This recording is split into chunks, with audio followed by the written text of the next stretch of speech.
এক টাকায় পেঁয়াজও বিক্রি করে স্বাবলম্বী হয়েছেন রংপুরের এরশাদ মিয়া। প্রতি মাসে আয় করছেন প্রায় 50,000 টাকা।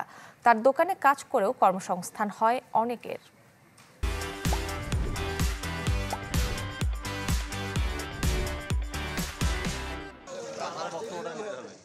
একদিকে তৈরি হচ্ছে পেঁয়াজু, আরেকদিকে হচ্ছে বিক্রি। পেঁয়াজুর এতটাই চাহিদা যে তৈরি করার সময়টুকু পাচ্ছেন না বিক্রেতা।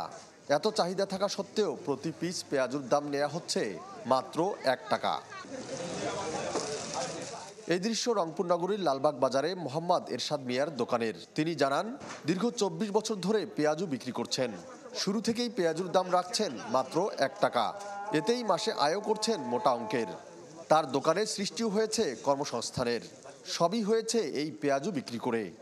পেঁয়াজি আছে 1 টাকা, জারকা 3 টাকা, সিঙ্গড়া 3 টাকা, বেগুন সব 3 টাকা, আলু সব 3 টাকা, খেজুর খুরমা 3 টাকা, সোনা বুন্দিয়া বিক্রি করি। 24-25 বছর থেকে এই কাজে আসি আমি। এই পেঁয়াজি 1 টাকার কারণে অনেক ছাত্র স্টুডেন্ট আসে, পেঁয়াজির দাম বাড়ে, স্টুডেন্ট আসবে না, আর এই কারণে দাম বাড়াবো না।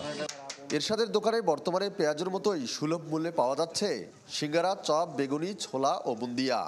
এগুলো কিনতে প্রতিদিনই ভিড় করছেন ভোজন রসিকরা। মনের সুখে বিক্রিও করছেন কর্মচারীরা।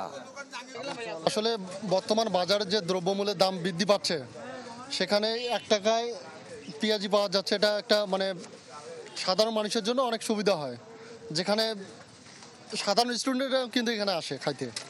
আমি একটু সুযোগ পেলে এখানে চলে আসি ভাইয়ের দোকানে, তো ভালোই লাগে। পরিষ্কার পরিচ্ছন্নতা অনেক সুন্দর করে সবকিছু গোছাই রাখে। প্রতিনিয়ত আসি এখানে, আসলে খাবারটা খুব ভালো লাগে।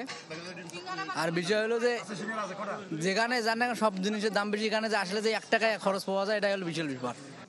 বাজারে দ্রব্যমূল্যের আকাশচুম্বী দাম হলেও সারা জীবন 1 টাকা পিস পেঁয়াজুই বিক্রি করবেন তিনি। ফখরুল শাহীন, চ্যানেল 24, রংপুর।